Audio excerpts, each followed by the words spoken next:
Audio sync clap in case my recording is messed up.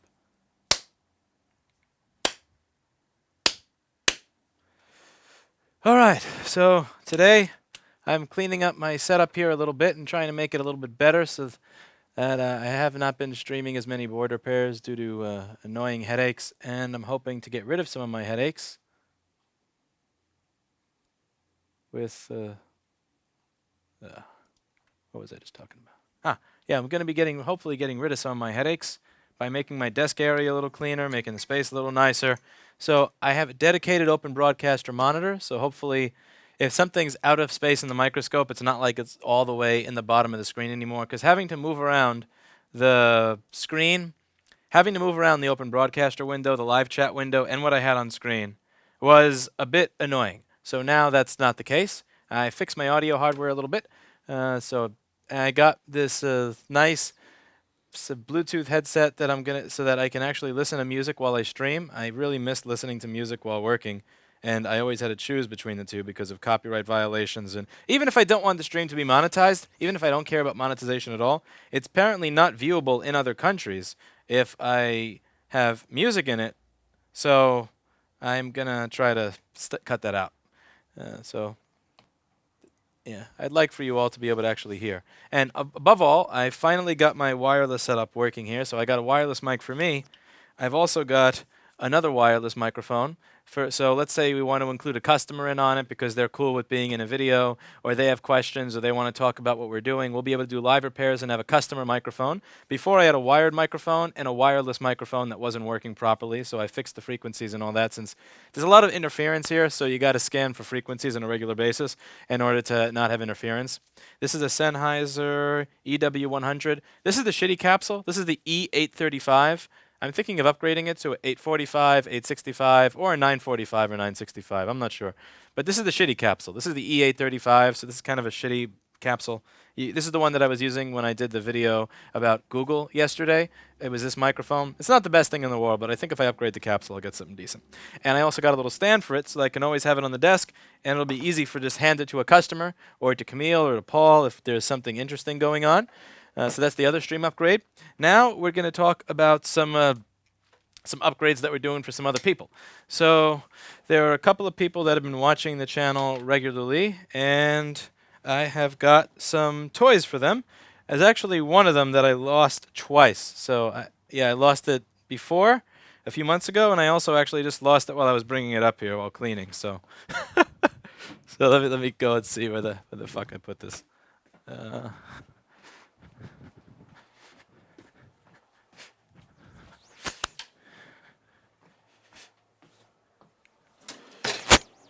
Wow, where'd I put that thing?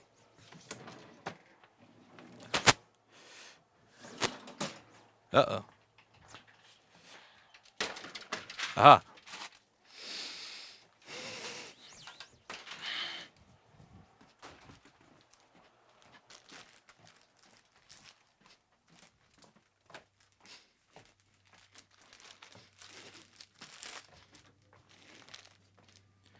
Okay. So, the first thing I've got here goes to Rob Brown.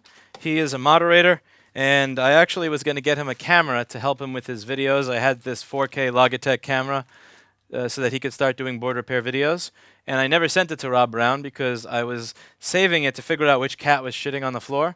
So I have Oreo, Clinton, and Blackberry, and one of them would shit on the floor outside of the fucking litter box. I have 3 litter boxes for 3 cats, freshed up litter. One of them is shitting outside the litter box, so I kept putting it off because I wanted to figure out which cat was shitting outside the litter box, and I never wound up setting it up. And now I actually lost the camera, so I was going to finally send it to him, and I fucking lost it. However, I do have this. This is a microscope camera. This was not the nicest one. Like this one that I have over here, the optics cam. This one was about $800 when I bought it, and they don't make this one anymore. They only make the newer ones are not. They're cheaper and not as good. But I got this one. This is like $450 or so when I got it. You still need a mount for this and the power adapter. But this is an HDMI microscope camera. It's about $450, and I hope Rob Brown puts it to good use since he does not have a microscope camera. I don't even know if he has a microscope actually, so he probably has to get on that or getting an adapter for it. I also don't know what would fit on it. I don't know what mount would fit on it because I don't know what type of microscope he has. So I'm just going to send him this. So this is for Rob Brown. Now, the next thing that I've got here is for somebody else who has been watching for a very long time that I have talked about, who I think deserves and has earned getting a gift of something really cool. I'm just going to clean it off. I'm going to get my screen cleaner over here and a wipe so I can clean it off a little bit.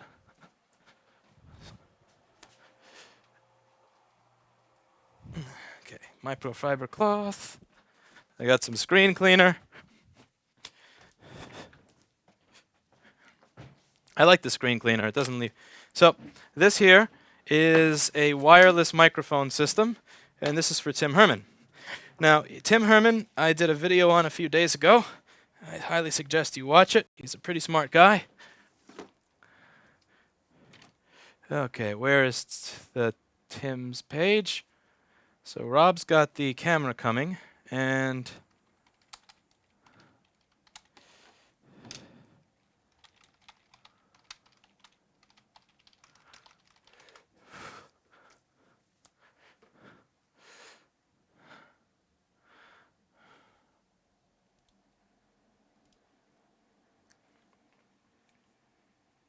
okay, so I would highly suggest that you watch this video, 18-year-old viewer versus 18-year-old company, and take a look at Tim Herman's channel.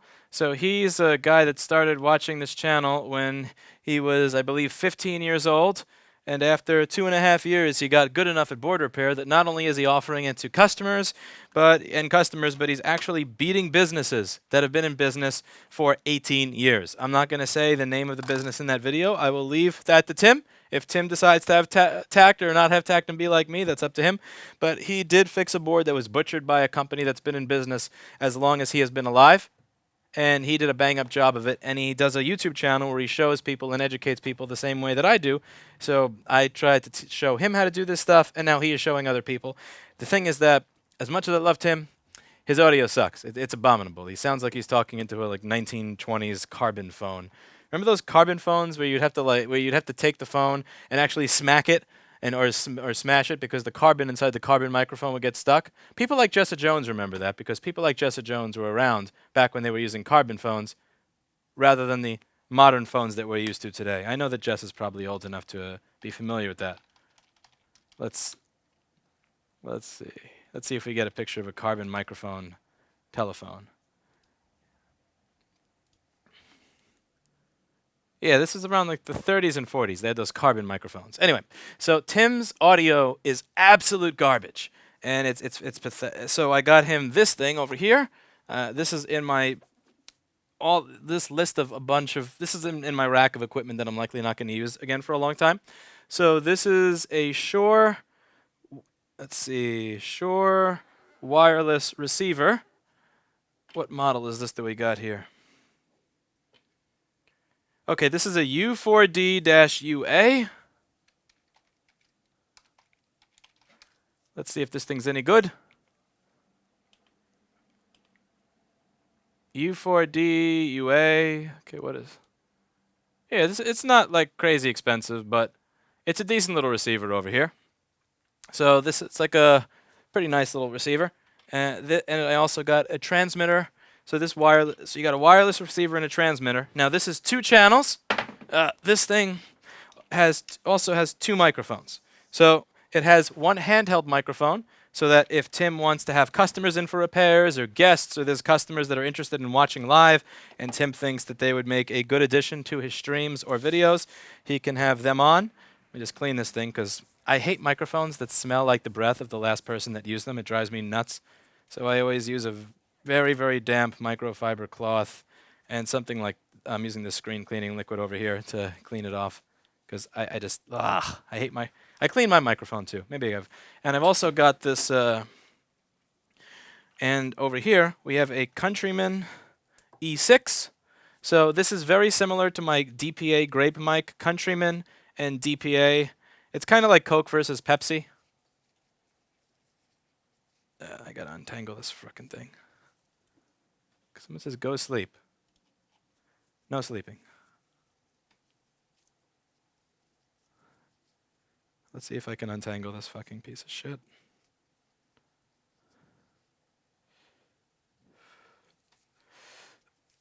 Okay, a little bit of maintenance may be necessary here.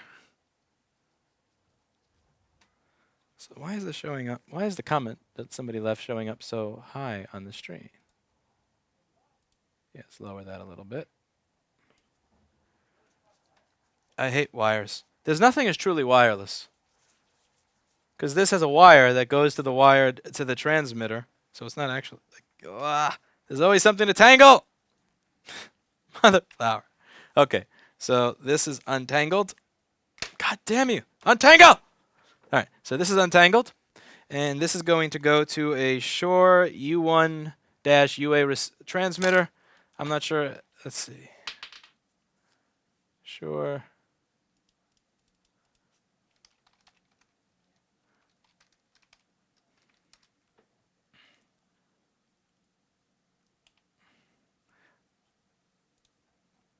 So let's see.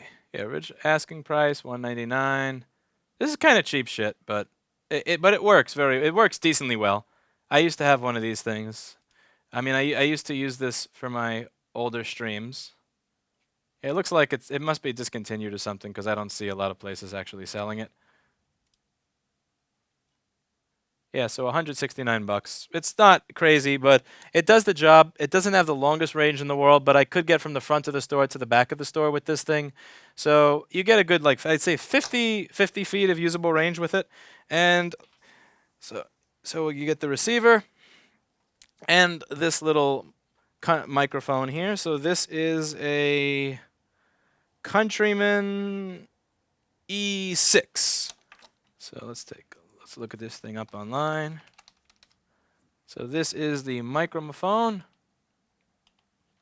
I prefer DPA personally. I like the sound of DPA more than Countryman, but this is still a nice little microphone. It doesn't look as nice and sexy in person as it does in the picture. It's kind of like, McDonald's or any sort of fast food where it looks sexier in the picture than it does when you actually get it.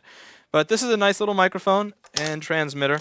It probably needs some heat shrink over a portion of the wire because some of it has been ripped from getting tangled up so much. But that part of the wire that's ripped is all the way at the end, so it's not by the microphone end, it's by the plug end. So Tim, you may want to wind up re-terminating this, but luckily you'll still have enough room so that the microphone will clearly reach your hip. So we've got here a microphone transmitter, a Countryman E6 microphone. Let's see, it looks like an SM58 wireless customer microphone for Tim if he wants to include customers on the stream. The antennas and this Shure U4DUA receiver. Now he's just going to have to find an audio interface to plug it into. This has two. Yeah, what is this? Is this line out or mic out? I forget if this is line output or mic output, actually. We're closed. We are closed. You can keep putting your... Okay. Oh, what's your question? What is your question? I have a CD. It has a little bit of crack in it. Just very small. A CD? CD, yeah. There's nothing I can do with that. I mean, is it still going to be okay to work? Probably, I don't know. Yeah, you should try wiping it off, but if it's a cracked CD, I can't do anything with that. Okay. You could also put a CD in a flash. No, I'm sorry. You going to do that? No. From CD to flash? Not if it's cracked. No, if it was not cracked. That's possible, we just don't do it. Yeah. Okay. Get a program called CDX. It'll do it for you. CDEX. CDX. CDEX. So that's how you spell it. CDEX. What does it do? It does what you're asking me. So the question you asked me of how to do that, of can I do that, that's the program that'll do it for you. To switch it to flash. Yes. Yeah. Jesus Christ. Okay. That is why you leave your door locked and never open it after closing. Because people will ask you to open the door after closing because they have just one question. But that just one question is never a question in a million years that will make you money. Never. Anyway. So we've got the... so here for Tim, we've got the Shure U4DUA receiver. We've got the Shure SM58 wireless mic so that he can have a customer or a guest on his stream. And we have a Countryman E6 wireless omnidirectional head-worn microphone for him, and a U1 UA transmitter. And you can see that stuff over here. So this is the Countryman E6 microphone. Pretty nice. I prefer DPA, but I'll still take it. This is the wireless body pack transmitter. The one that's over here is actually less scratched up than mine, believe it or not. And here is the receiver. So what Tim's going to need in order to get good sound on his stream is an audio interface to plug it into that does not have latency. So if any of you can recommend him an audio interface that doesn't add latency, that would be great. I actually went back to using the mic preamps and analog to digital converter inside my camcorder because I was trying to have this PreSonus audio interface work with my microphones, and I would plug the microphones into the PreSonus audio interface. I'd set the buffer size to 64, and people would still complain that randomly the audio would be out of sync. So I just said, screw it, I'm just going to keep using this giant camcorder here. I got an audio interface in the hopes that I could get a smaller camcorder. I use this large, giant Sony NEX EA50. It's a nice camcorder, it's just this is ridiculously overkill for the very, very tiny workspace and desk that I have here. But this camcorder has XLR inputs and an HDMI out, which is really convenient for me. So I can plug the microphones into that and then just use the HDMI capture card. And since the audio is being sent with the same device that is sending the video, there's no such thing as out of sync. The audio is always going to be in sync because the audio and video are coming from the same device. So I was using a PreSonus device to deal with audio. Let me see if I can find what I was using. And it wasn't bad. It was just every now and then people were saying that the audio was, I think I was using one of the higher end versions of this. It wasn't this, it was the higher end version of this. Let's see, is it this one? It was something like this. I think, something like this. Not exactly this one. It was a similar model. But yeah, PreSonus Studio something. I think it was that one. Aha, yeah, this was mine. So this is the PreSonus interface that I used to have. And it's not a bad interface by any means. It's just that people would constantly complain that sometimes my audio was in sync, sometimes it wasn't. And I tried all different types of settings. I've tried it on 2 different computers, and I tried setting my buffer size to 64 within their universal control software, and I always had audio sync issues. So if anybody can suggest an interface for Tim's computer, he has USB 3 ports on it, that would allow him to use this receiver without having ridiculous amounts of latency latency since he uses a separate camera from the audio gear, that would be great. I don't have one to send him here. And also, if anybody could suggest for Rob Brown where he could get some decent adapters for his microscope, if he mentions his model microscope in the comments for this microscope camera that he's getting, do let me know. But yeah, I think Tim and Rob have genuinely earned it, especially Tim for constantly doing videos on a regular basis.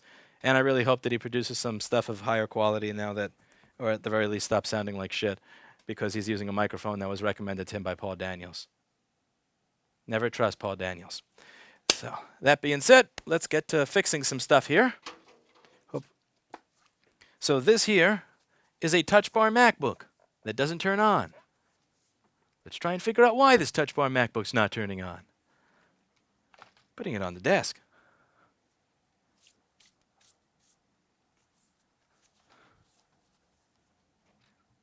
This stream is brought to you by Paul Daniels' Buggy Software. If you want to scream because you're dealing with buggy software that doesn't work right, if you want to feel just the way Superman felt when Dan Turpin got killed by Darkseid and you just wanted to smash and smash and smash things, you can check out pldaniels.com/flexboardview. As you can see, Paul Daniels has to deal with a lot of idiots, some of which are almost as dumb as I am, because he has stop in red letters right here.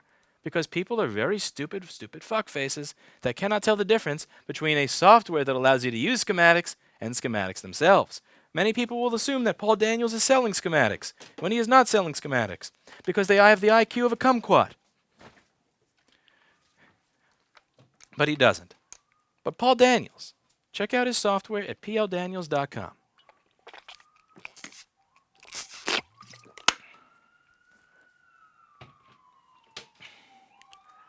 I have to see if I have a microphone that I can give Paul Daniels. If I have a spare microphone, Paul, I'll send you one too.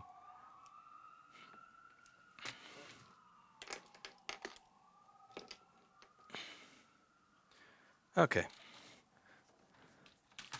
So here we have a MacBook. Ranix Vengeance. Thank you.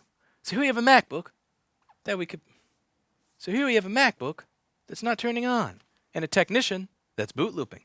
Let's see if we can fix this MacBook and get Lewis to stop boot looping.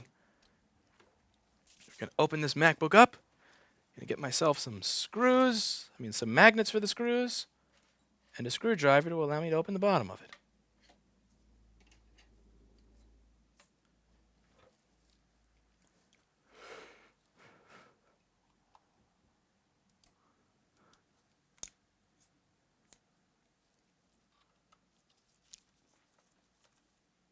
Thank you, Ranix Vengeance. And thank you, Nikki Kiki. Nikki Kiki. So we're gonna. I appreciate that. This computer has a barcode under it, which scares me. Makes me wonder if this has been somewhere else before it made its way here.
Damn, 0 viewers on Vimeo.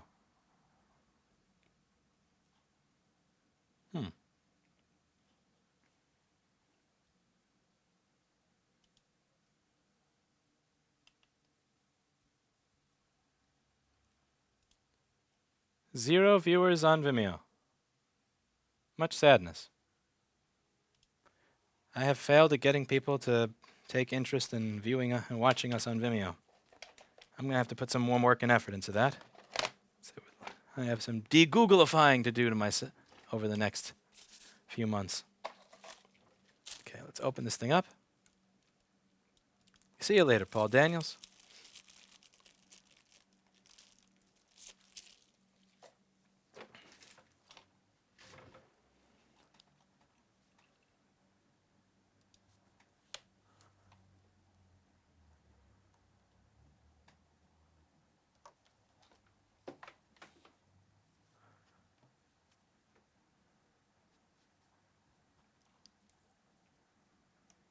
By the way, folks, if you watch on Vimeo, there are no advertisements there. And the recorded videos will come out in better quality. So I'm just saying, no ads, better quality.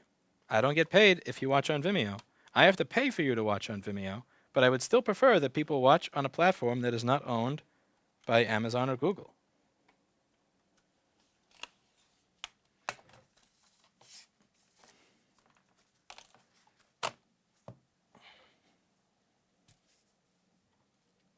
All right, so what are the first things that my eyes are drawn to here?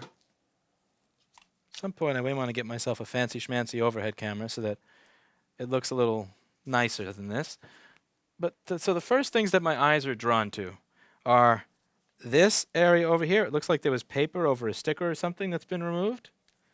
It makes me wonder if somebody's touched this area, and it looks like they have because this comes off a little too easily.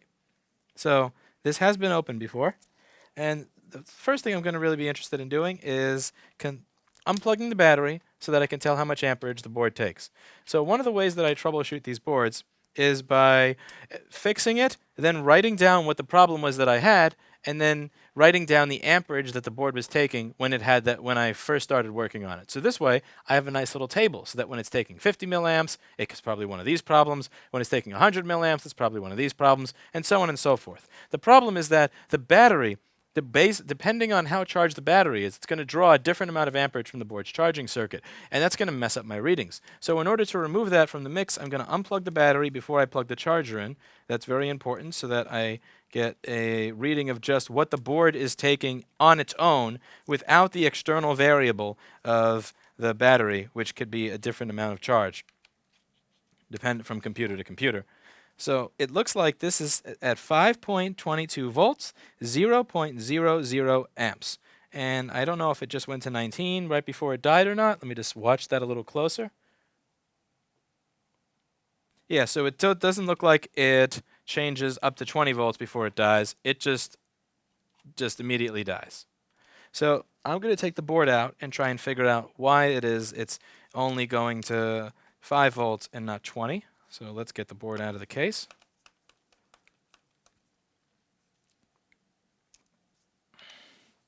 How do you set up notifications for Vimeo? I have no idea.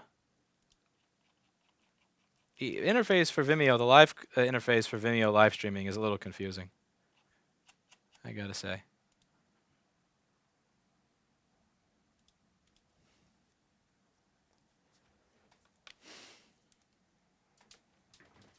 Nice try, Screw. You ain't getting away from me.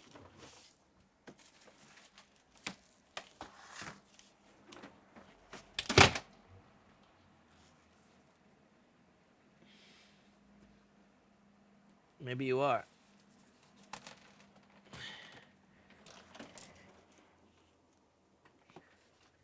Where the hell is that little screw?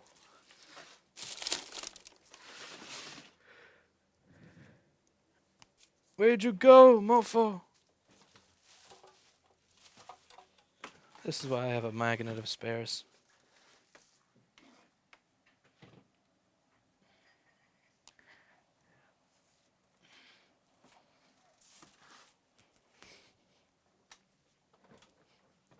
If I come by your store, will I get a selfie with you? No. No. I hate taking pictures with people. I fucking hate taking pictures with people. I don't have pictures that you will not find a picture with Jessa and I. You probably won't find a picture with Mark and I anywhere. You're not going to find pictures of me with my employees. I hate taking pictures with people. Like when somebody says, "Okay, we're about to make a picture, smile." It's like, "Fuck out of here." I'm not smiling because you asked me to smile. I ain't smiling because it's my birthday. I'm not smiling because it's your birthday. And there's also the Harvey Weinstein element of it. Right after all this shit came out about Harvey Weinstein, they were showing, here's a picture of Harvey Weinstein with this celebrity. Here's a picture of Harvey Weinstein with Hillary Clinton. Here's a picture of Harvey Weinstein with this. Like, yeah. In case you wind up being the next Harvey Weinstein, I can't be seen in a picture with you. However, if you want to Photoshop yourself into a picture with me, by all means. If you come by, I will offer you walnuts or a Jolly Rancher. But no pictures. You get a free Jolly Rancher. I will give you a free Jolly Rancher, or perhaps some walnuts with some omega-3s, or maybe even some neuropathic internal sunshine, kosher, vegan, dietary supplement capsules. These are pretty good stuff. It has vitamin C, niacin, B6, magnesium, zinc, all good stuff, especially if you find it hard to fall asleep, but no picture. I'm afraid you're going to have to... If you ask Linus that question, he'd probably give you a picture, because Linus is a social person. I am not. I don't want to be in anybody's pictures. But I highly appreciate your donation. I will give you 50 Jolly Ranchers, because that would be equal to the value of your donation. So for Derquito, I will give you 50 Jolly Ranchers, or of a flavor of your choice, except blue. Blue sucks. We leave those for Kevin. Or some walnuts or some trail mix. So I got this nice cranberry trail mix here that I offer people that walk in. every now and then. This is cranberry trail mix. It's pretty good stuff. I love, but the thing is, there's too much trail mix and not enough cranberry. So I started getting these walnuts, and then I'm going to buy the cranberries separately. So I will offer you some cranberries if you come in. If you like a cranberry, I can give you a cranberry.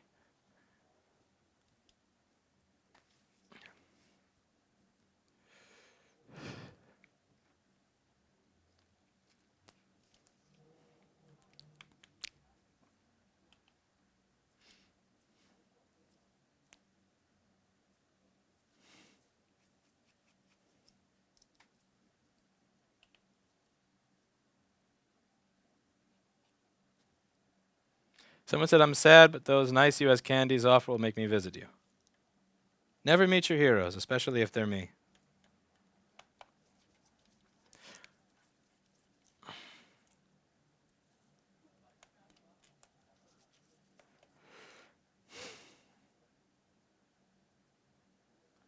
I switched to a Motorola Z3 about hearing your opinion on the company. I would like to upgrade the internals for better performance. How can I go about doing that? Upgrade the internals for better performance.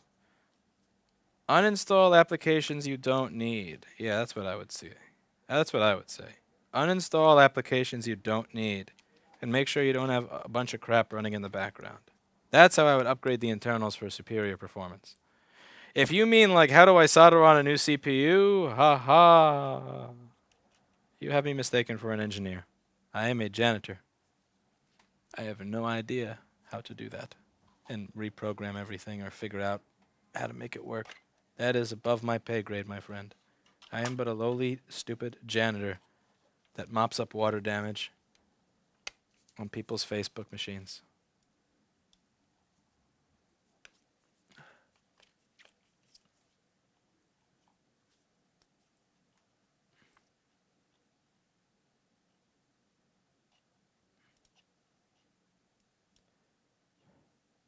Thank you very much, though, Shmuley, for the $10.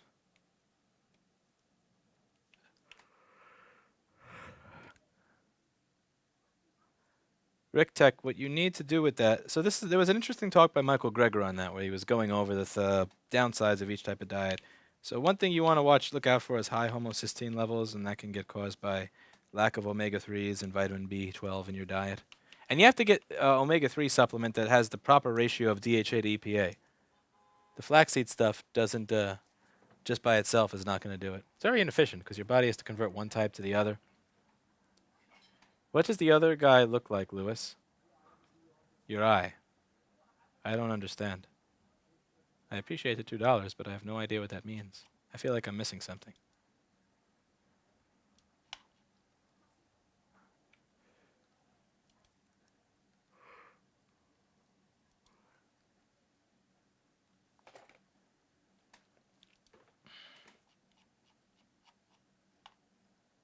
Isn't it burrito time?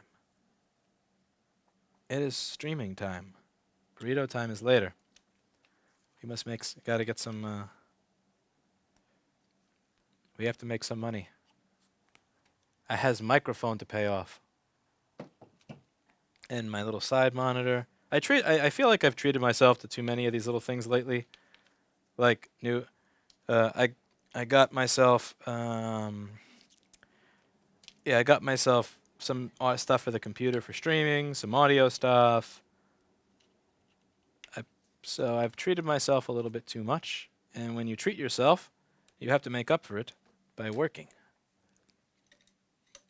I think too many people treat themselves without the working part.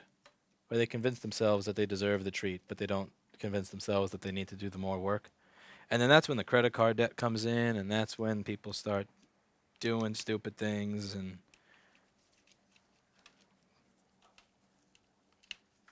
when can we get Rossmann Group merchandise?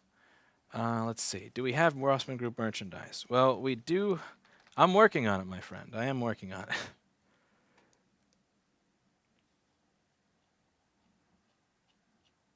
Paul did not add the JTAG to the homepage. If you want, we do have JTAG connectors.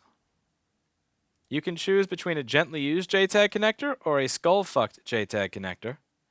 All JTAG connectors will come shipped with an autograph that says, "Fuck Apple." I mean, if you're talking about regular shit like T-shirts and stuff, we're working. Actually, we do have stickers. Let's see. Where'd the stickers go? We're going to be adding these to the site soon.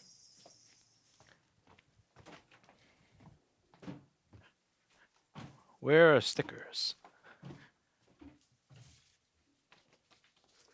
So if you have a MacBook and you're ashamed of the fact that your MacBook has an Apple logo on it, we are going to be covering stickers to allow you to cover that disgusting, filthy Apple logo that look like this. So instead of you having an Apple logo on your laptop, it'll have this on your laptop. So do stay tuned for when we start selling those. They will also come with an autograph that says, "Fuck Apple." Okay, we're almost done getting this out.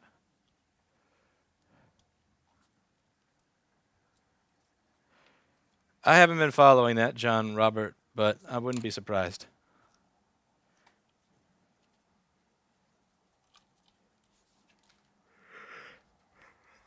I do see some red liquid damage stickers on this side of the machine.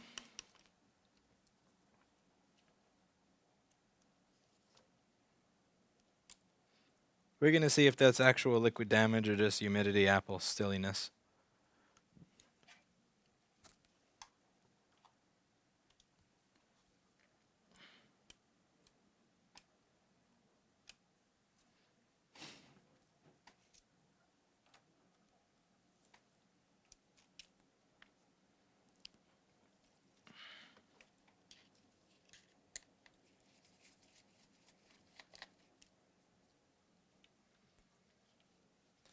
Your work phone has a sheep logo.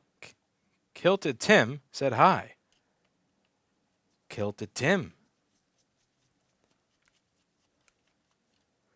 I also want to sell a perfume and cologne that says "Random" by Rossmann, and it's going to have a picture of Paul's face in the front, going "Go!" And I want the perfume and the cologne to smell like Amtech Flux.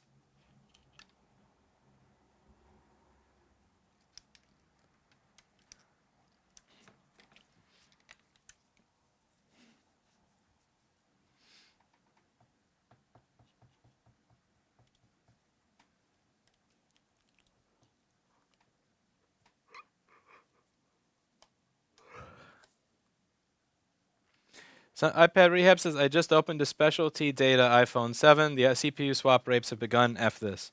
Jesse, would you like to do an interview piece discussing the whole, like the excitement around CPU swaps, what that means, whether or not it's worthwhile, what the skill set is worth, and what to avoid doing when it comes to that stuff? Because I got a bunch of questions for you about CPU swap, and I'm sure you have a bunch of answers that I don't have, and I think you'd also like to you also like telling people about these things. So what do you say to doing a video interview later on the CPU swap thing, that the craze that has swept the nation?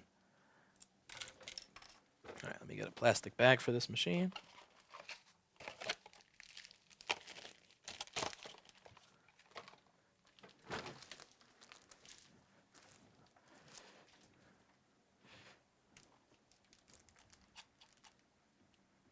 Yes, but after masterclass. Shasta, when is your masterclass? Also, I had a question about sending Camille, if you would be cool with me paying to send Camille. He's a good guy. I think you'd enjoy meeting him.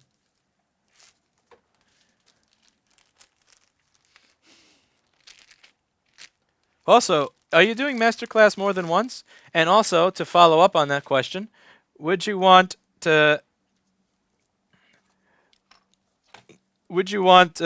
me to go, if possible, to take pictures of it and everything? We could do a nice little promotional event. I could bring this camera. We could get some video of some, and you can choose through what parts of the video you want to keep, what parts you like, what part you don't like, and we could kind of add something to the website that looks really cool. Yeah, I was thinking it would be cool if while you're doing the masterclass, if you plan on doing multiple of them, or even if you just want to have that video on the website to attract people for the main class, I could bring my camcorder on the video and audio stuff, and we can record some of the fun moments and get something cool going on. If the people would be allowed to, if the people would be okay with you recording. But yeah, do you have an opening? Yeah, and I will pay to send Camille if you'd like. Okay, now this here is the MacBook board. It has been taken out of the casing. MacBook board.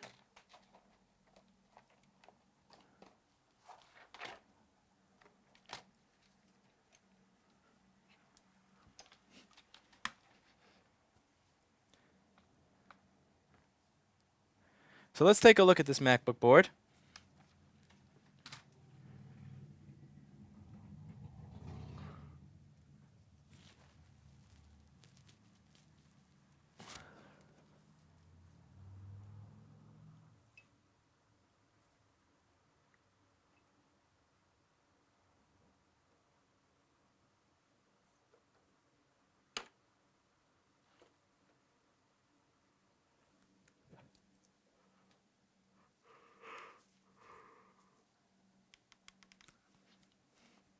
That could be fun, Jessa. All right, so here we have the MacBook board. So we're going to take a look over this board with the microscope camera after we've made a couple of basic measurements. Now remember, in order for us to get 20 volts on the charger, we need PP3V3 underscore G3 hot to be present. PP3V3 underscore G3 hot is a power line that's going to power the 4 chips that speak to our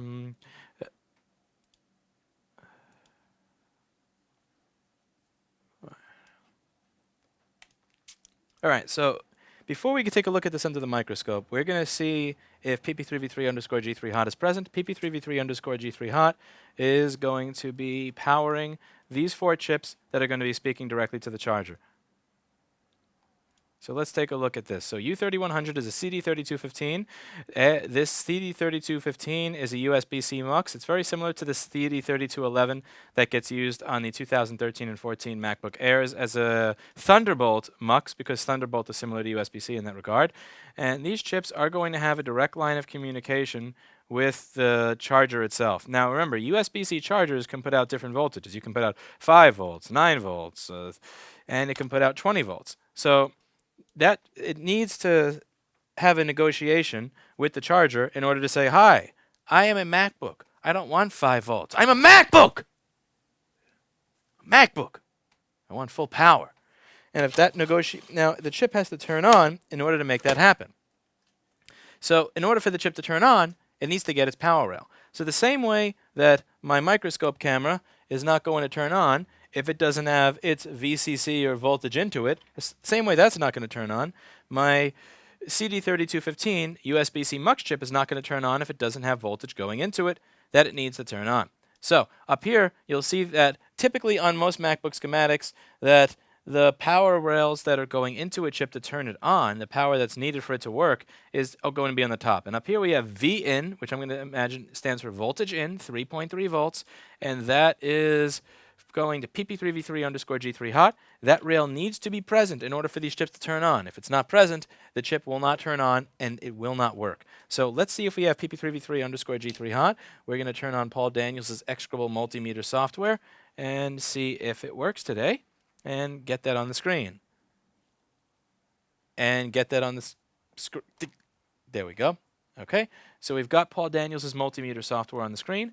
Now we're going to find out where it is we can measure PP3V3 underscore G3 hot on this board, and it looks like that's going to be present on a capacitor that's right next to the chip, which is fairly convenient. So we're going to roll over our microscope camera and take a look and see what we get when we plug this in.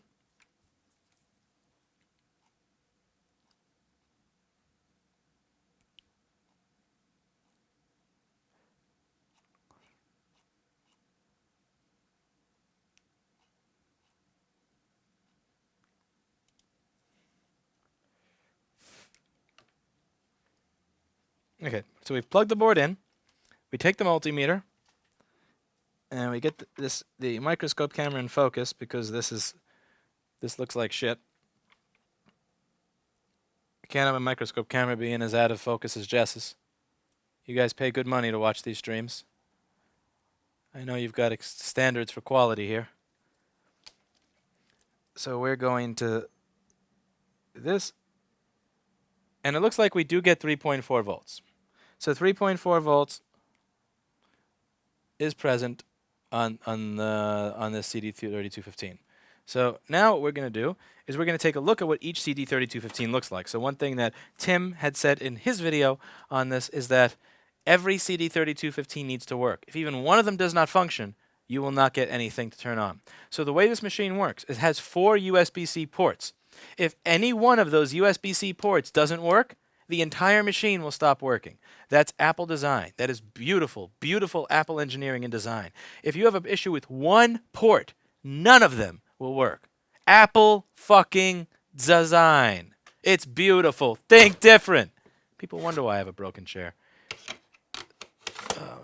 There's so many reasons to break something when working on Apple products. There's so many reasons to hit something or throw something or break something when working on Apple products. The deeper you go into the rabbit hole of how these products are engineered and designed, the more you're going to want to take things and Hulk smash, Hulk throw, Hulk destroy. It's just, ah! Why do you make shit like this? Why? It's fucking awful. Anyway. Let's take a look at each of our CD3215s. So over here, we have one CD3215. This one looks fine. This one looks pretty.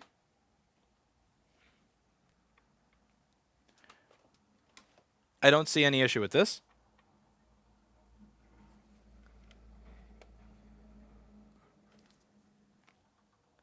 Let's just get the microscope camera in better focus here again.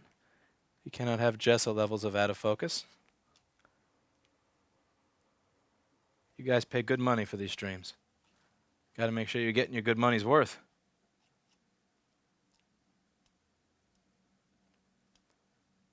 Who is Renrich? Renrichie.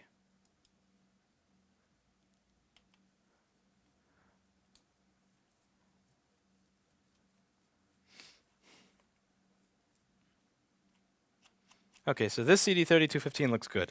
Now we're going to look at the other CD3215 that's directly under it.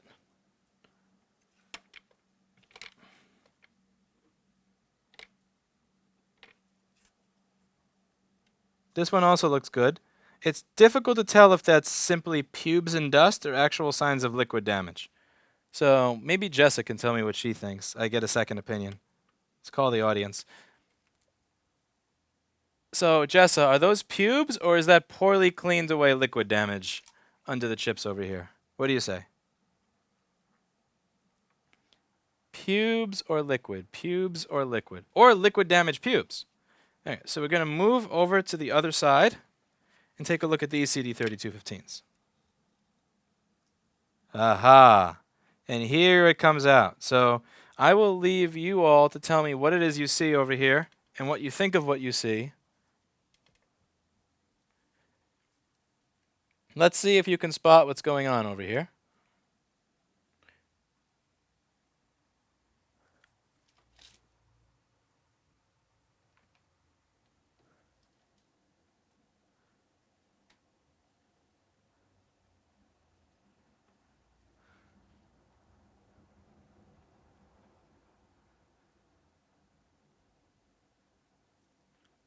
So what do you see over there, Erica? You're going to see something on screen.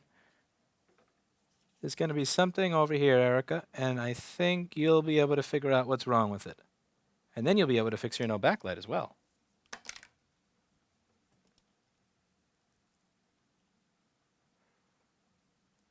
Okay, what I see over here is you look a little burned, you look a little corroded, and you look a little corroded.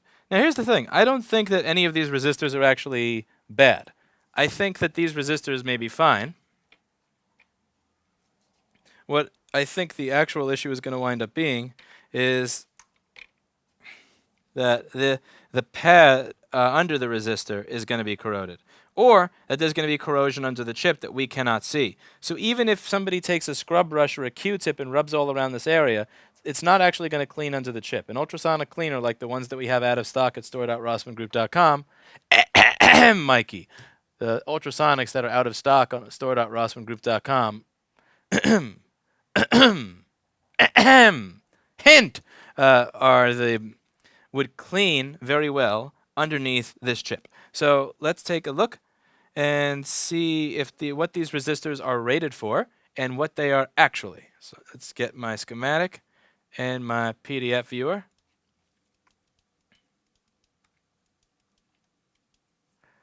Okay, so this resistor is for Thunderbolts, SPI, blah, and you are supposed to be 15 ohms. We're going to see if that's actually 15 ohms. So we're going to turn on the multimeter software. And look, it worked that time. 21 ohms, close enough. The next resistor that's corroded looking is this one down here, even though it's barely corroded. That's for DisplayPort aux channel. So I don't give a crap about DisplayPort aux channel. Like, why am I going to care about this? This is for image. We don't turn on. This doesn't charge. It doesn't turn on. So one of the other things that's important when going through the schematic to try and figure out what is relevant. So this has an issue where it doesn't turn on. I don't care about DisplayPort because DisplayPort is for image, and image is for machines that turn on. The same way that you're not going to think about your 25th anniversary with somebody you just went on a date. You're not going to think about having kids before you got married. You're not going to think about marriage before you go out on the first date. And I'm not going to, don't jump the gun. I'm not going to get excited about a DisplayPort area being corroded when I don't even have a machine that turns on. So I'm not even bothering to care about that at this point. Now, the other resistor that's corroded is this one up here. Let's see if this is for something important. Also, it has a little bit of red by it that I thought was actually burned, but that is not a burn mark. In the upper left corner, you'll notice that there is actually a red pubic hair in there. Because when I saw the red, I thought maybe that was something burned. But no, it's purely a red pube. This person must have dyed their pubic hair red. So we're going to take a look on the schematic and see what that resistor is for.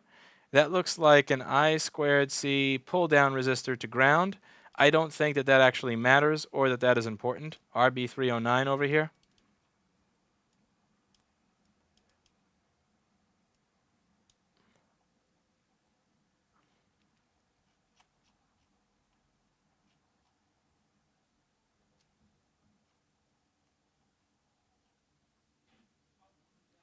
I'm sorry, Mikey.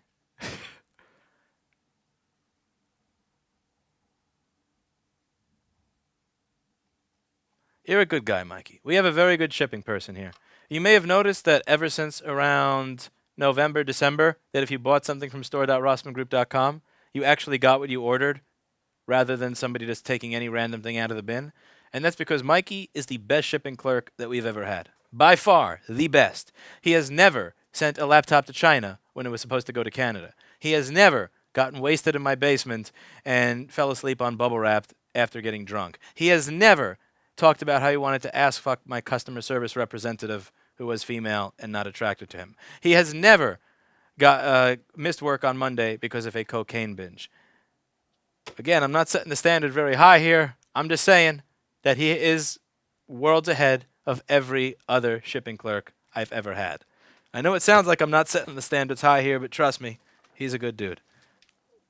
Anyway, so what I have going on here is corrosion in this area that on several different components, but of these different components that are corroded, what you'll notice is that none of them are corroded to the point of it being a deal breaker. And when I say deal breaker, I mean where it's going to keep it from turning on. So what I most likely have is generalized corrosion under the chip. The fact that that the chip looks burned, but that there is that the resistors look burned, but there's no green, tells me that somebody tried to clean it, but they did a poor job of it, which means that they probably didn't clean under the chip, which means that under the chip there's going to be corrosion. So I'm guessing it's not going to even be a bad chip, but simply a bad soldering job on that chip as a result of corrosion under it. So I am going to remove the charge port from that side of the board before I do a reflow, since I have a tendency to melt the charge port off of the board by being an idiot. And this charge port also is corroded and should be replaced anyway.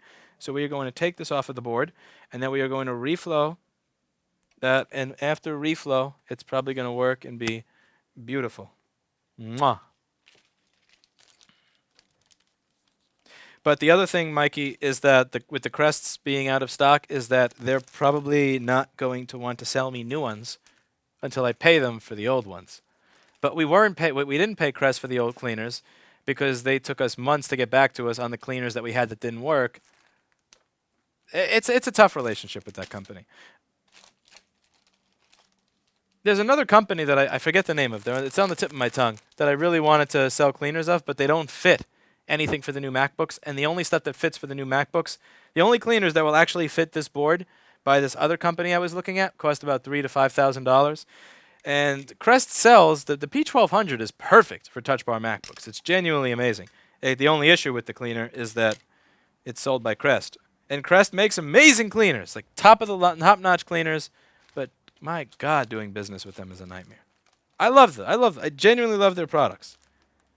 It's just, I have to be the only way I'm going to get them to actually answer my email when it comes to an RMA, because they don't answer any emails, they don't answer voicemails or phone calls. The only way for them to care about me asking for an RMA is to not pay them. Then once they email me saying, hey, we notice you owe us $14,000. It's for me to respond to that email saying, oh, yes, I probably do owe you that money. But while I'm here, would you like to take back these cleaners I got that don't work? It's a bit of a New York way of doing business, but if someone doesn't get back to you or respond to you when you need them to respond to you, what you do is you typically withhold their money, and at some point the problem will solve itself. Either A, you got $14,000 of free stuff, or B, they actually email you about the money that you haven't paid them, and then you use that point to say, oh yeah, I'll pay you for that. By the way, while I've got you on the phone, can you take back the stuff that doesn't work? Give me a warranty form. It's a New York way of doing business. It works.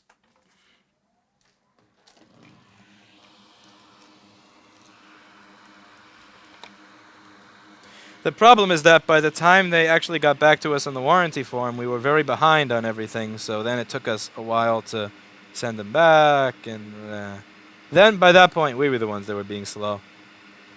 But that's the thing. Stuff like that, it really strains the relationship between the company, the vendor, and the customer. It really does strain it when like one of them doesn't email you back when you ask about returns, and then the other person withholds payment. It's very it's strenuous on the relationship, especially if you want to continue doing business with them because they make a really nice product. Again, I stand behind the Crest product. I think that they make excellent ultrasonics.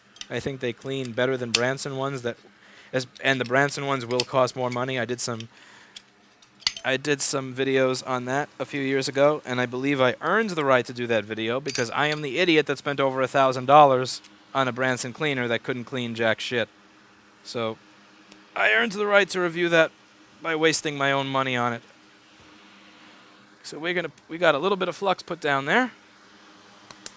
Now, if I found a company that had cleaners that were the quality of Crest in terms of, but also had somebody other than, half of a Kevin answering their emails, that I would be very, very excited about. All right, so we're going to do a gentle reflow here. I've got my 12mm nozzle, which is not for sale on store.rossmanngroup.com because Quick has not had them in stock for the last 6 months. Makes me very glad that I got these nozzles while I could.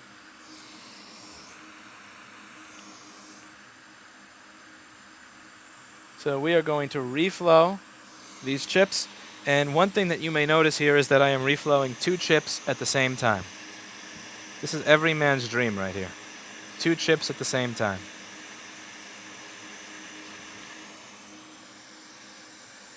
Because when you've got a nozzle that's big enough, you too can do 2 chips at the same time.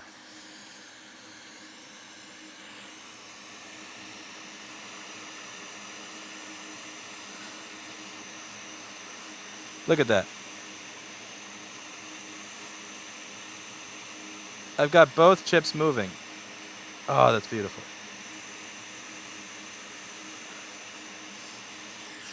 You may also notice that the chip on the right... Ah, crap, I didn't change it over. You couldn't see that. No! You missed my reflow. I hit the wrong button. Oh, that was awful. Okay, not only did I miss the reflow, not only did I not have it on camera, but oh my god. Holy shit, that is dumb. Oh, I wrecked it. Okay. That was awful. Live stream's gone wild. Oh my god.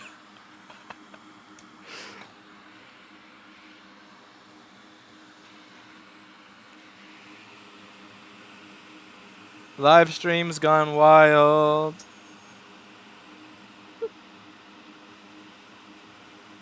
That chip is sitting sideways.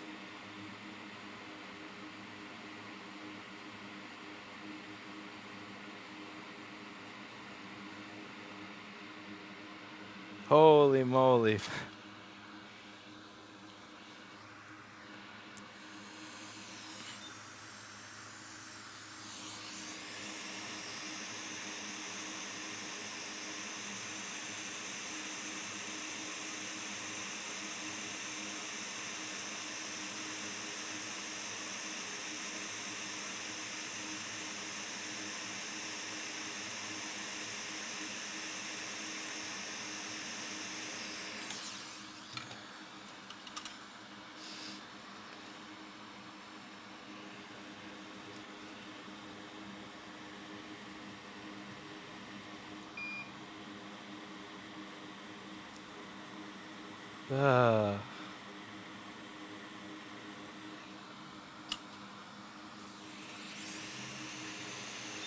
You never want to stay in whatever it is you're doing long enough to become a joke.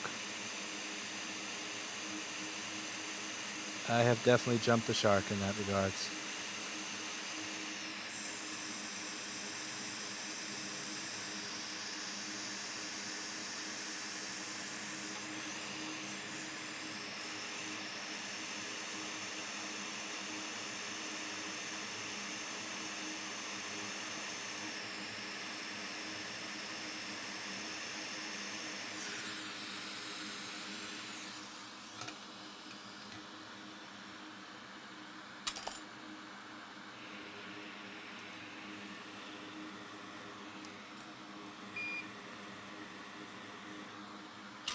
Let's see. How many of those resistors are different values versus the same value? So we have...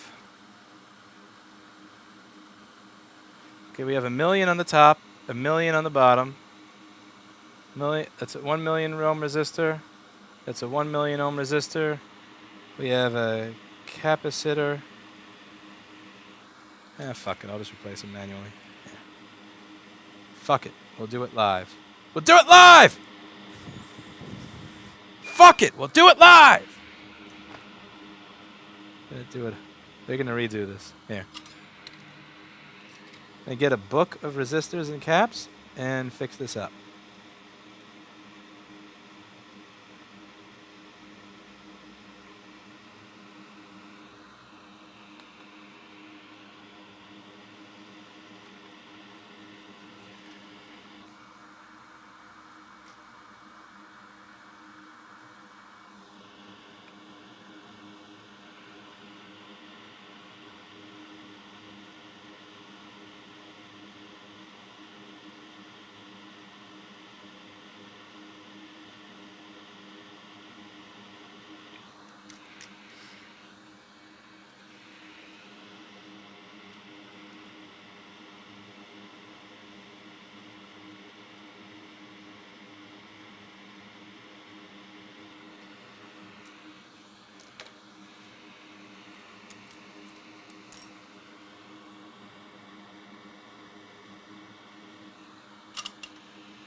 We have a 1,000,000 ohm resistor, a 1,000,000 ohm resistor, a capacitor to grounds, and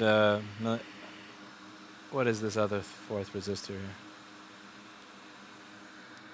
And a 1,000,000 ohm resistor. So we have 3,000,000 ohm resistors and one capacitor to ground.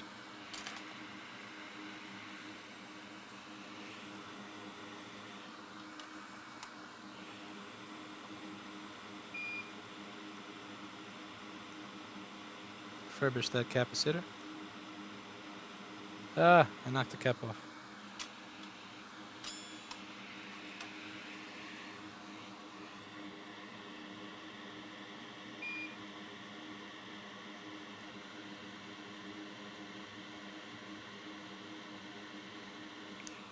That'll flow back into place nicely once I redo the CD3215.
This is a resistor book. Comes in pretty handy. As you can see, from the sizes of the resistor things, that this is not the first time that I've done this. As you can see, this is not the first time that I've done this. Oh man. Nice.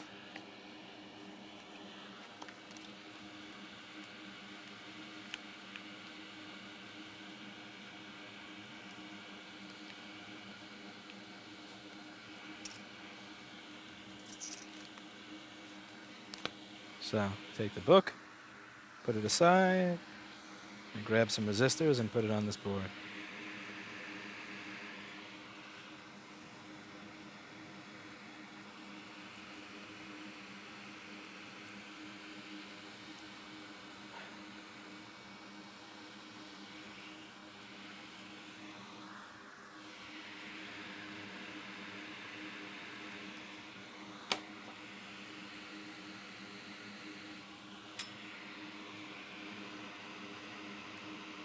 These tweezers are so sodomized.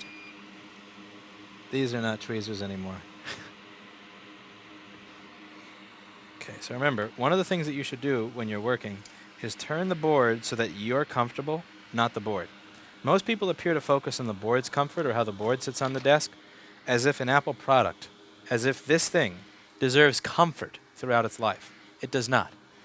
So I'm going to turn the board so that it is easier to work on by my standards. And slide over here. So we are just going to slide over this way, the same way that I'd slide in Ruby Lewis's DMs if I wasn't 5'6".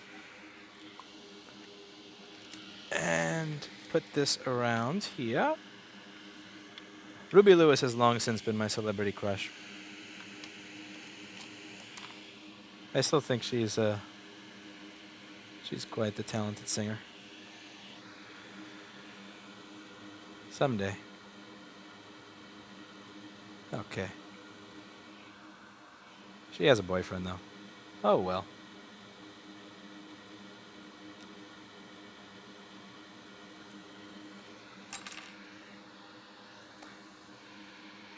I'm glad I never went to meet her after any of her shows, because I can't imagine doing to her what people that watch me on YouTube do to me. If I ever see any of my celebrity crushes in person, I'll most likely give them the courtesy of pretending I didn't even know they were there. Okay.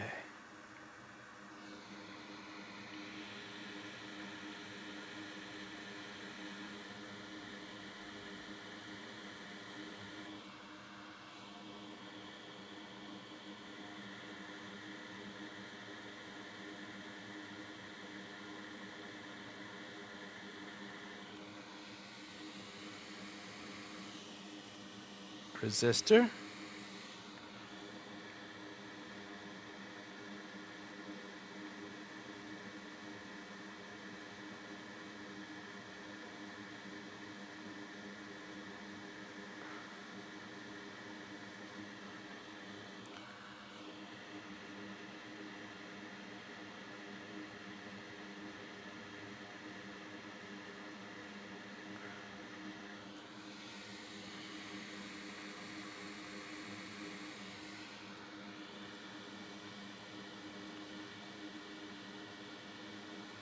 Oh man, these resistors are more crooked than Google's terms of service and privacy policy.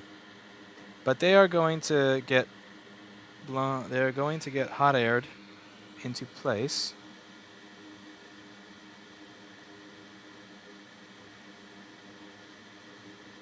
All of this, even though those are ridiculously crooked, it's actually fine. It's okay that these are crooked, because this board is running for office.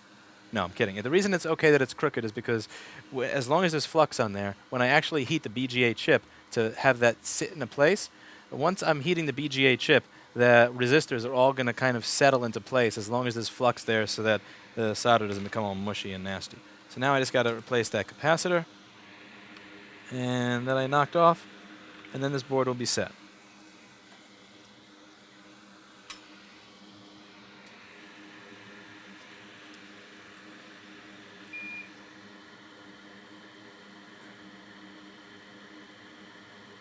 Our donor board has underfill. These poor little hot tweezers. They lasted at this desk like 2 weeks before this happened to them. I wasn't scraping with them either. I was a good boy. That happened because I dropped them on the floor.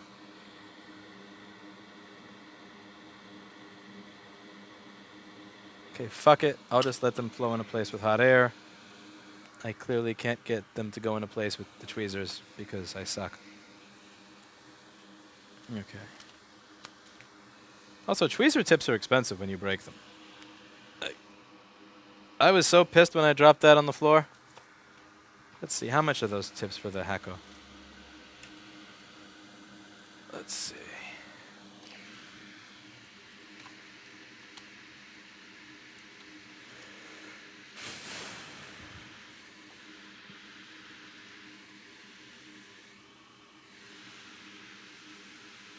Why did I just use Google? Damn it, I should have used DuckDuckGo. It's very hard. It is very hard to undo, to get rid of bad. These habits, they die hard. Okay, what tweezers are these? These are the 2023 tweezers, right? Yeah, FM 2023. And these are now the tips that these use are the T9. HAKKO T9-I tip. Oh, that's disgusting. And there's no prime. I want to puke in my mouth. Does anybody else have these things cheaper?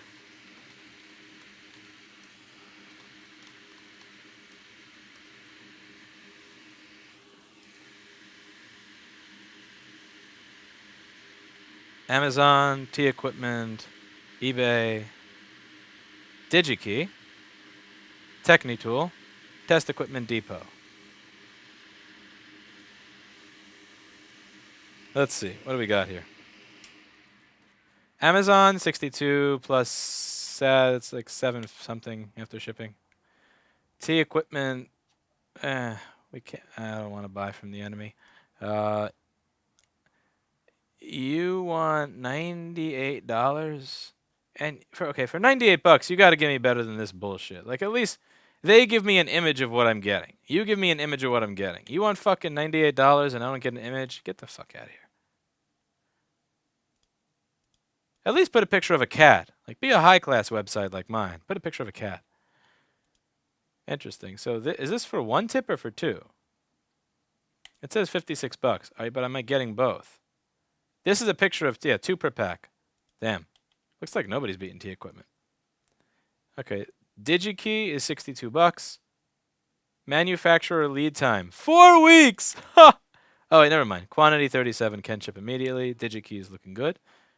TechniTool, I don't know who you are. $70. Test Equipment Depot. This website is from 1999.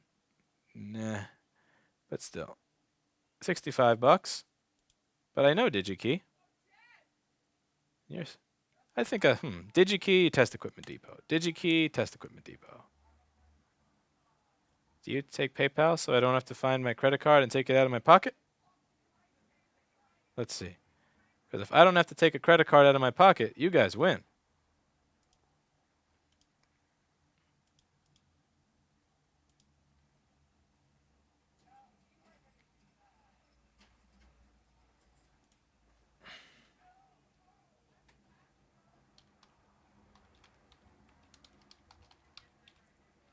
Luis at Ross.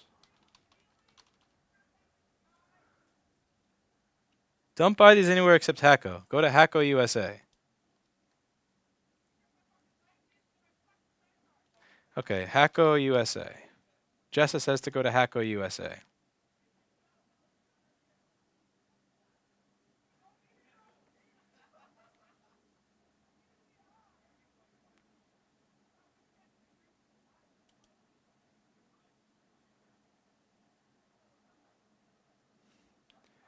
Pay to win, it's nothing you can't find in the white pages with $10 anyway.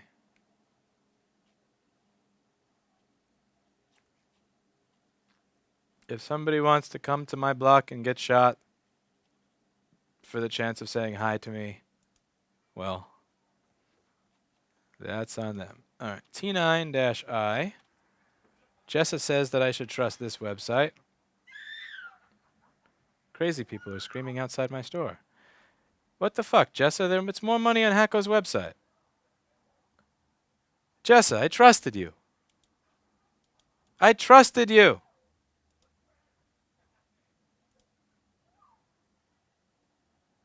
If you go anywhere else, you get ones that don't quite align. Fine. Fine. Does HAKKO take PayPal or do I have to reach into my pocket? Don't make me reach into my pocket. Don't make me reach into my pocket. I hate having to reach into my pocket to get... That's one of the things that keeps me from buying stuff. As much as I dislike PayPal, I take it on my website because I understand that if you tell somebody that they have to do this, go into their pocket, grab through your cards, and then find one, and then type out the fucking number. This is such a antiquated Jessa Jones era way of doing business, having to type a card. All right, so we are going to buy these tips. Hey, they offer free shipping, so this actually isn't that bad. Okay. Maybe I'll get 2 sets. I'm not going to buy 2 sets. Ma'am, screw that. 2 sets is way too much. iFixit has them for $59.99. Do they?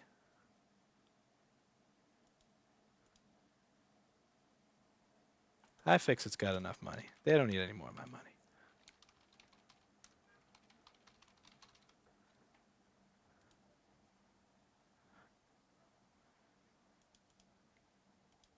I will get 1 set of tweezers.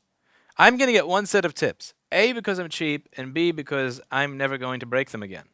Wow, they take PayPal. Very nice. But I took the card out of my pocket anyway, so I might as well.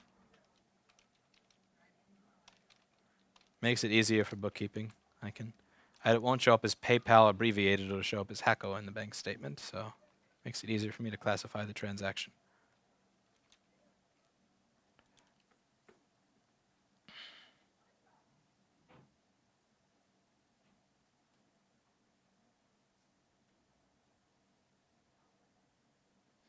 I hope this guy finds this place.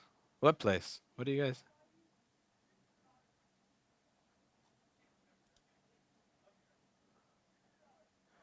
Products manufactured on or after August 30th, 2018. Should I use a... Oh my god. Oh my Jesus. What the fuck? Why? Why? Why are you such a shitty state, California? Cancer and reproductive harm. This thing causes cancer? Like really, you're not going to say that heating it causes cancer. You're not going to say that if you use leaded solder that causes cancer. You're not going to say flux fumes cause cancer. In California, you guys are so fucking retarded that you're going to say that the tips cause cancer, just inanimmately sitting there. What the fuck is wrong with your state? You realize that nobody is going to take this seriously anymore. If you live in the state of California, nobody's saying, oh, wait, that may cause cancer. I'm going to avoid it because it's on the label. No, when you put on the label of every product in existence, every chair, every countertop, soldering iron tips, fucking gloves, hair gel, everything causes cancer. What that's going to cause people to do is say, okay, if everything causes cancer, then I might as well just get it. HAKKO will do whatever you ask them to do on the special note. You know what they're probably going to do after my review of the FR810? After my review of the HAKKO FR810, they're probably going to take those tips and just like rub it all over their crotch. Maybe, spill some spoiled, curdled milk on them or something before they send it to me. That's the other reason I didn't want to buy these from HAKKO directly. Because after the FR810 fiasco... Hey! Hello! That's it. There is a person here.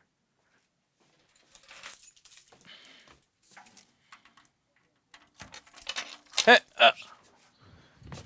delivery? Yeah. Oh. Is it for Lewis? What is your name? My name is Lewis. Lewis? Yes.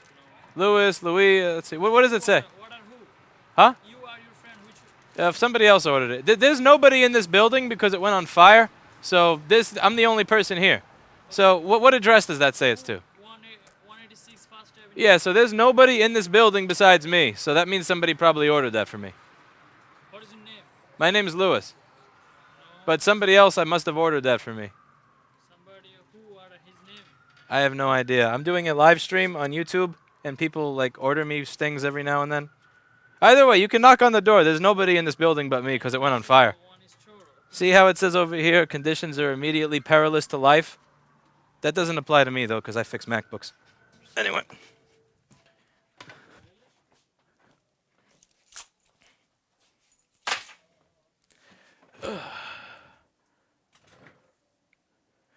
Okay.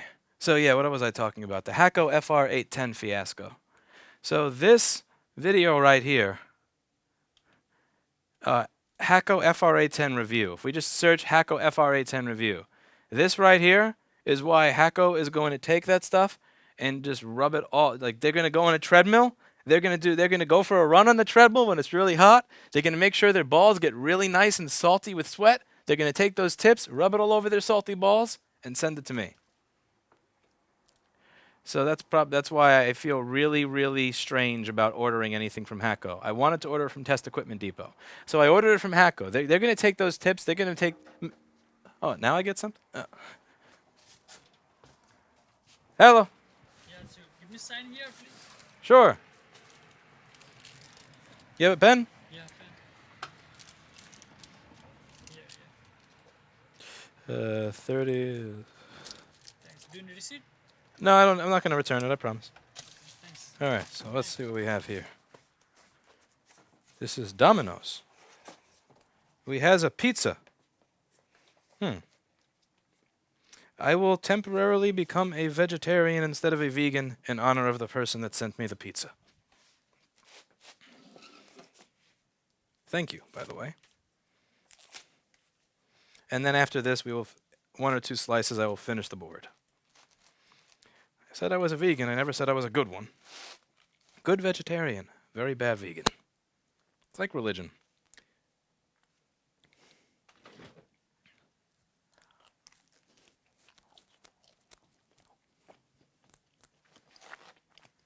I may have been a Christian at one point.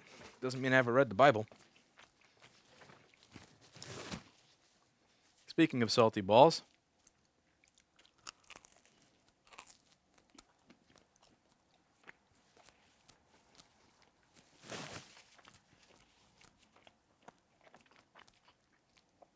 speaking of things that have been rubbed in salty balls, let's eat some food from Domino's. Thank you very much, by the way.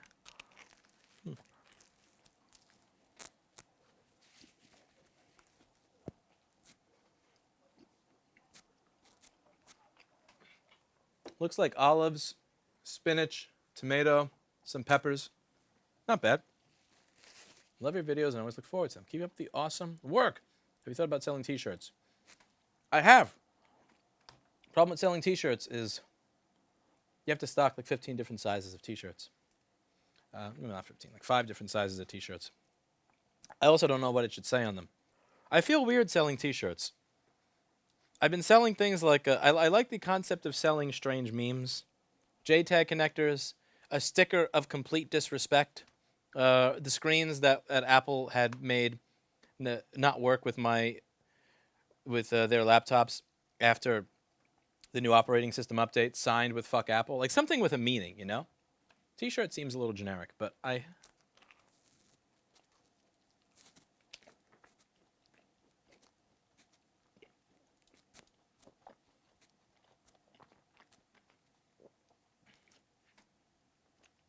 Devin Olson, you strongly overestimate the intelligence of the average food delivery person. There are certain places where I order the same thing every day. The same thing every day for 2 years. The guy walks in, the same person every day for 2 years, looks at the receipt, looks at the place, looks at the receipt, looks at the place, looks at the receipt. Is this for you? And then he doesn't believe me, and then he calls me. I'm not kidding. The same fucking food every day. But we finally managed to train one of them 6 months ago. So 6 months ago, I was able to train the burrito place. Because I took him in one time. I said, here's $50. You know what I look like. You know I order the same thing every day. Nobody else orders this at this address. Can you do me a favor? When the food comes in, can you just put it on the desk over there so that I can eat it? And I think that at that point we had an understanding.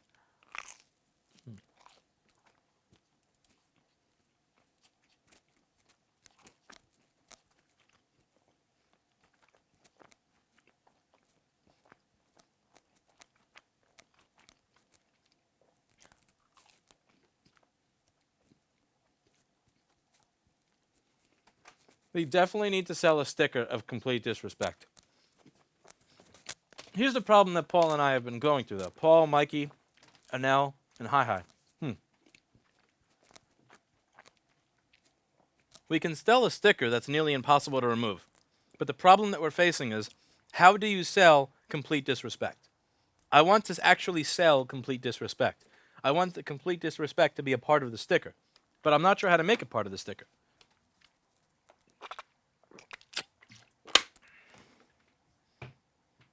So, that's the thing. I have the sticker, and I showed you the sticker before.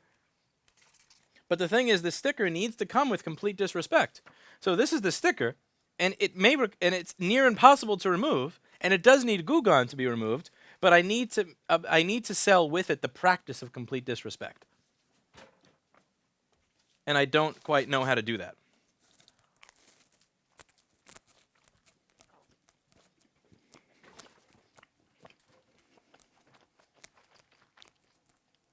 The bubble wrap, that's because I broke the chair. I think I threw it at Kevin.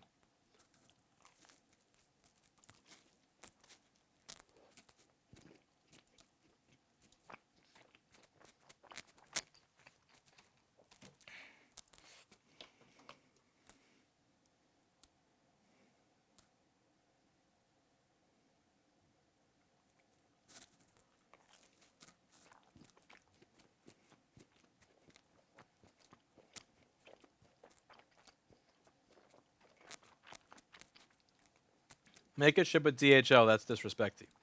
Cool vids, cooler fans for pizza. I bought my first trinocular stereo zoom microscope. I'm good, a vintage border pairs.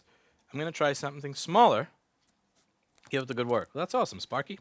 Put up some videos of it. I want to see what you're doing.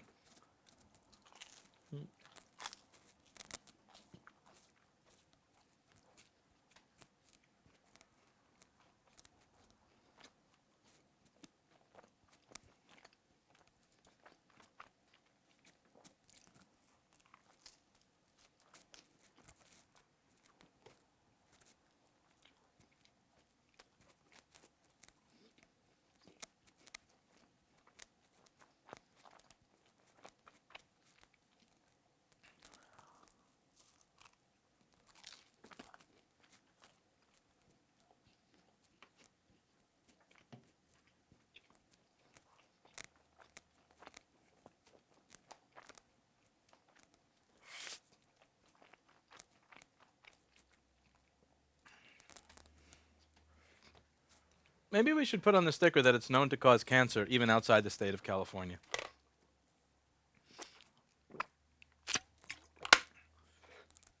Close your mouth, it's too loud. Oh, for fuck's sake, fine. Put the mic down here.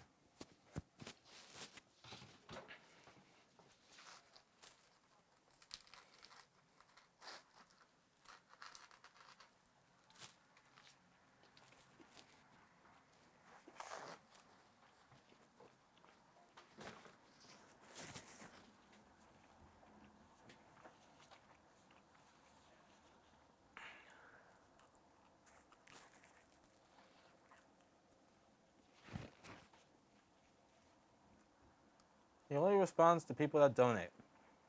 No, I respond to people on Twitch who complain too.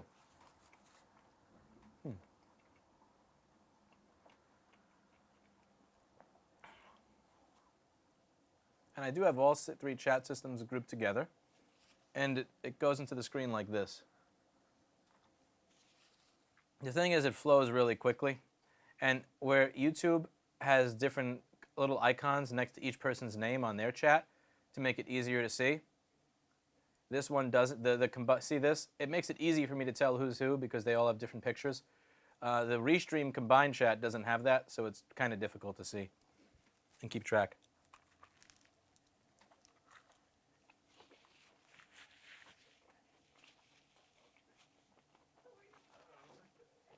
Also, the Restream app drives me crazy. Every now and then it shows this new messages thing over there. And right now it's scrolling, but at some point it's going to stop scrolling and drive me nuts. That's why I have to click it, which is annoying in my peripheral vision. But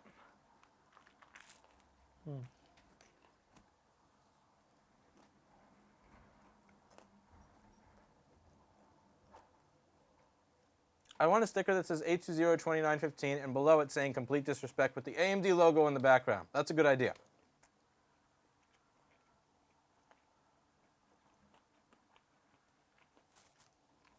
That's a good idea. All right, I'm going to wash my hands, wash my face, and then get back to work.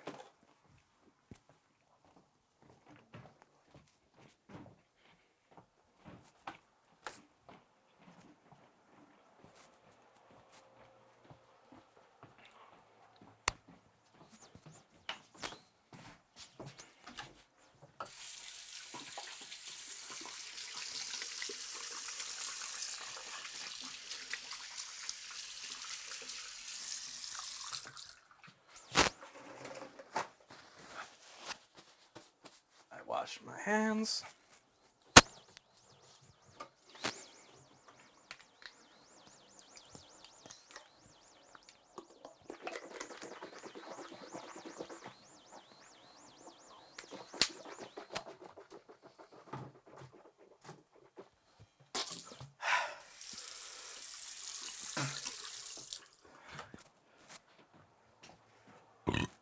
Excuse me.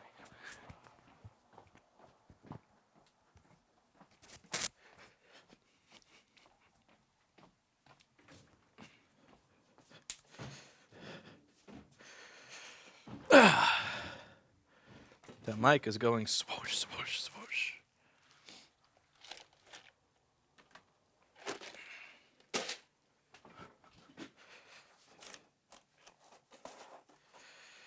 Swoosh, swoosh, swoosh, swoosh.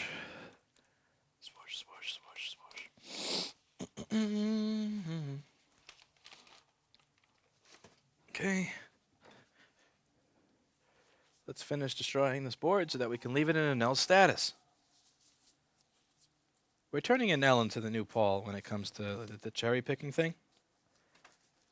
Anel is a new person that works here. You'll see him live streaming some board repair tomorrow. And the fun part of Anel live streaming board repair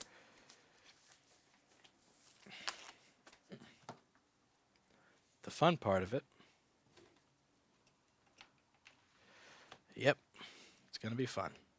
Good stuff. Quality stuff. After I knock everything else off of this board.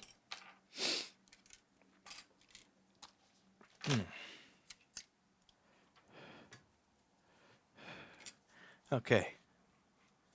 So this is the board that I knocked everything off of, including the CD3215.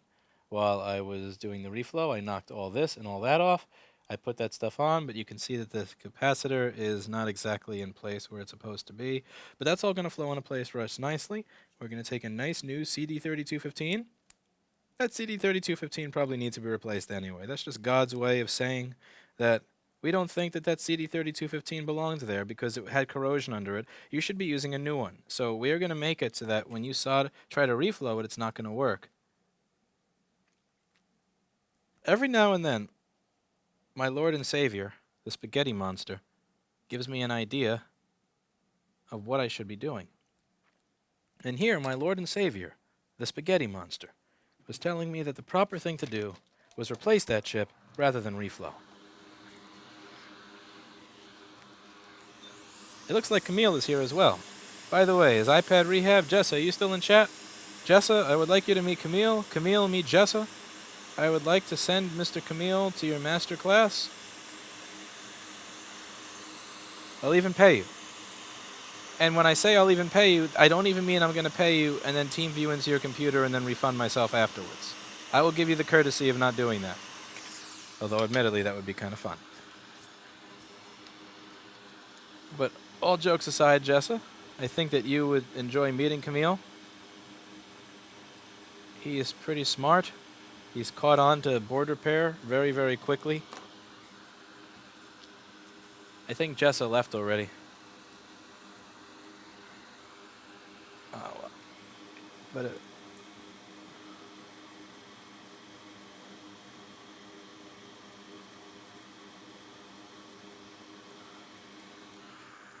I finally caught you live this week. This week, the EMMC in my... Damn it. I gotta figure out what setting it is that makes that shit show up longer. It's gone. Suppose I could just rewind my own stream.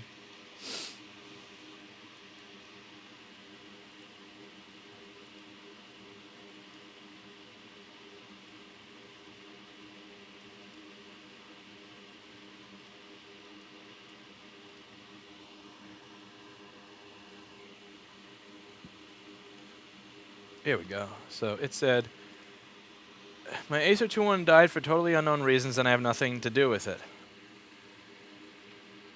As a pro, what should be the cost of replacing eMMC chip? Lots of love from Czech Republic. My opinion there is a very unpopular one. So, ready for unpopular opinion? Go. Anybody who has the skill set to replace your eMMC chip is going to want to charge an amount of money that's more money than what that device is actually worth. So let's say if we take a look at an Acer 2-in-1 laptop. Acer 2-in-1 laptop. Browser. 2-in-1. Let's see. I also don't know what model you have here. Let's see. Yeah, like 429. Here's the problem. Typically, a customer is not going to be willing to pay more than typically 30% of a device's cost when it was new. And when you look at some of these machines here, like let's see, is there a way to separate it by Acer brand? Here we go, featured brands, Acer. Yeah, like this is $270, $300. So that means that in order for this to be worth it, they're most likely going to have to do the job for $100, for like $75 to $100. And anybody who's going to be able to source an eMMC chip, figure out if there's any sort of programming that needs to be done in order for the board to recognize the new eMMC chip, take the risk that he orders this and it doesn't work, take the risk that he orders the chip and that it comes from a bad vendor because it's very difficult to actually find this stuff, find the schematic for your board to find out what eMMC chip he has to get. He has to do this within the confines of $75. And chances are that you're not going to find somebody that's good at what they do that will do that for $75. I'm not saying it's impossible. I'm just saying that the odds are against you. So that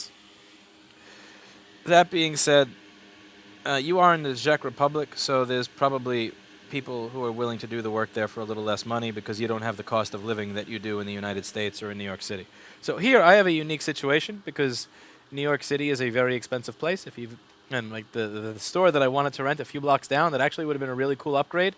I was willing to spend up to $14,000, $17,000, maybe even $18,000 on. They want $27,000 on for a month for. Like, there's no way I can do any sort of repair like that. It's impossible. It's not viable at all. But in the Czech Republic, you may find somebody who is willing to. For cheaper. Okay.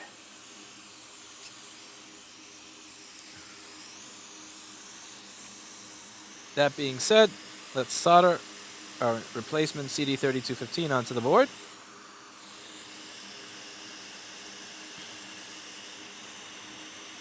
These two capacitors up here are touching themselves. Similar to my new board repair employee on Friday night at the Burlesque Club.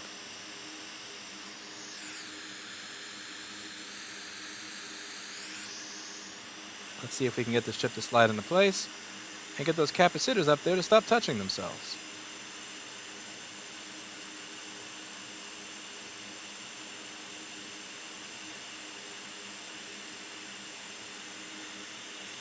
Finally. So how long did it take for this basic CD3215 job? Like an hour? An hour and 41 minutes. Camille or Renelle would have done this job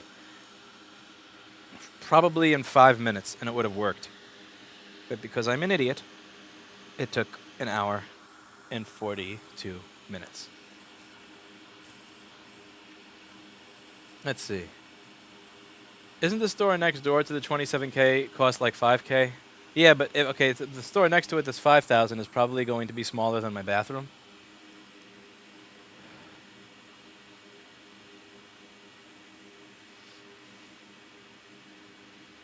All right, so now we're going to see if we get 20 volts on this and if it turns on. This is why I've been avoiding doing board repair lately.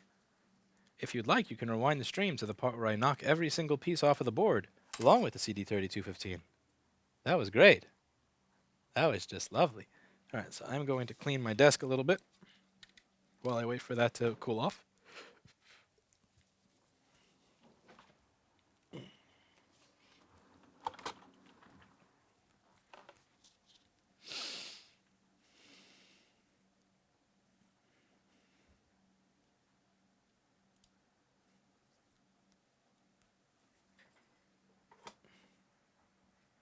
There's a man doing cartwheels on the sidewalk, and he's looking into the store.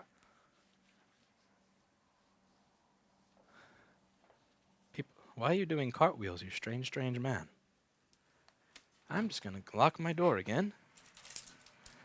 I don't trust the cartwheeling man. Thieves and gangster-looking people, I don't care. People who do cartwheels at 2 a.m. when it's 40 degrees outside, that's fucking something to be scary of. Don't fuck with those people. Okay. Now we're going to... Why is this a different channel? Why not do this on your main channel? Because when I live stream on my main channel, people complain. Why is this video so long? Why is this video so long? Why is this video so long? So I decided to do long videos on long channel, short video on short channel. Okay. Do we get 20 volts or 5 volts? One way to find out.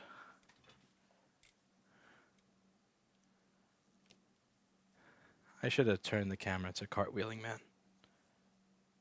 As you can see, we're up to 20 volts, and we have 1 amp, 20 volts, 1 amp, 20 volts, 1 amp. So the PP3V3_G3 hot was there. We saw some corrosion by the CD3215. I went for a reflow, and after reflowing and trying to change the scene on the camera, instead of actually changing the scene on the camera, by doing this, my hand decided to ignore me when I said go this way and decided to do this and knocked everything off of the board. So then I used my sample book of resistors to change everything that I knocked off of the board. I got a new CD3215, and if you need to know where to buy a new CD3215 because you're an idiot and you knock your corroded CD3215 off of the board like I did, head no further than store.rossmanngroup.com, where you can find specialty items like the CD3215. We have iPhone audio ICs on sale. We have older TriStars on sale. If you need a 1610A2 or a 1610A3, you may even find these as low as $1.50. Don't delay. Get your 1610A2 today. Or you can get audio ICs. If you buy enough audio ICs, you get them as low as $1.69. But above all, you can get a CD3215 for the low, low price of $18.99. Buy 4 for $15.99 and save 16%. Buy 10 for $14.99 each and save 22%. Buy 20 for $13.99 each and save 27%. The savings, they stack. That being said, this board works, and as always, I hope you learned something. Being that if you're an idiot and you can't control your hand, and your hand just happens to decide, hey, instead of doing what my nervous system asked it to do, I'm going to knock everything off of the board, that you can still fix it, even on live stream. And with that, I'll see you in the next one. I got my second monitor over here. I got my second wireless microphone set up. I got a nice clean desk, so we're going to have more live streams up here featuring Paul, Anel, and Camille on boards that they all have picked at random. And with that, I'll see you in the next video.